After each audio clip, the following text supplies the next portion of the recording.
Obsèques de Jean-Pierre Pernaut, les chansons déchirantes choisies pour lui dire adieu. Tout au long de son vivant, Jean-Pierre Pernaut n'a jamais caché être un admirateur de Johnny Hallyday. Si est donc tout naturellement que la voix du rocker a retenti à plusieurs reprises dans l'église lors des obsèques du journaliste.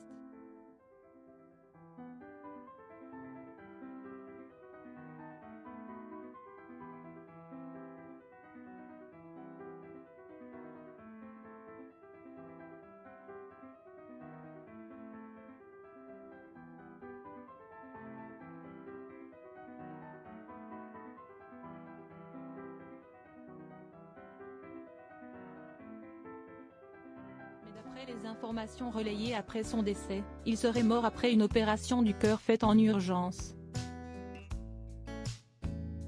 laquelle avait plongé le journaliste dans le coma. Le journaliste, décédé à 71 ans, laisse depuis un grand vide autour de lui. Mais mercredi 9 mars, la France entière a fini de prouver qu'il était très aimé. Ses obsèques étaient organisées ce jour-là à la basilique Sainte-Clotilde dans le 7e arrondissement de Paris,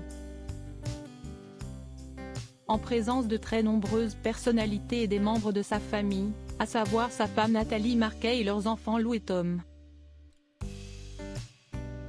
Même l'ex-femme du présentateur, Dominique Bonnet, est sortie de sa réserve pour lui rendre hommage. Non loin de leurs 2 enfants Olivier et Julia.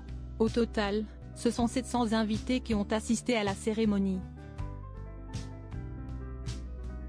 Un événement très émouvant où les chansons préférées de Jean-Pierre Pernaut ont été entendues. En fond sonore, on perçoit que Je t'aime de Johnny Hallyday, dont la photo trônait dans le bureau de JPP, nous apprend par exemple Le Parisien. Si est encore sur un tube de Johnny Hallyday, Marie, que les obsèques se sont terminées. Il avait également été choisi de diffuser La vie en rose et Mon Dieu d'Édith Piaf, mais aussi Quand on n'a que l'amour de Jacques Brel. Bouleversant, magnifique. Si est très rare dans des messes d'obsèques où on entende des musiques de chansons populaires. Quand on n'a que l'amour au moment de la communion a été joué 2 fois, j'ai trouvé ça absolument bouleversant.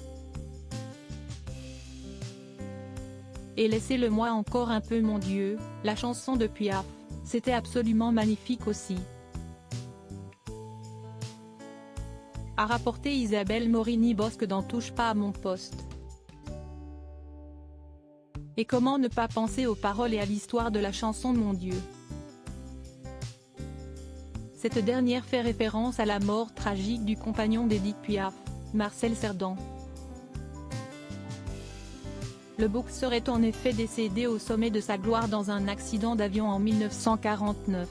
Un vol qui devait le ramener jusqu'à Édith Piaf.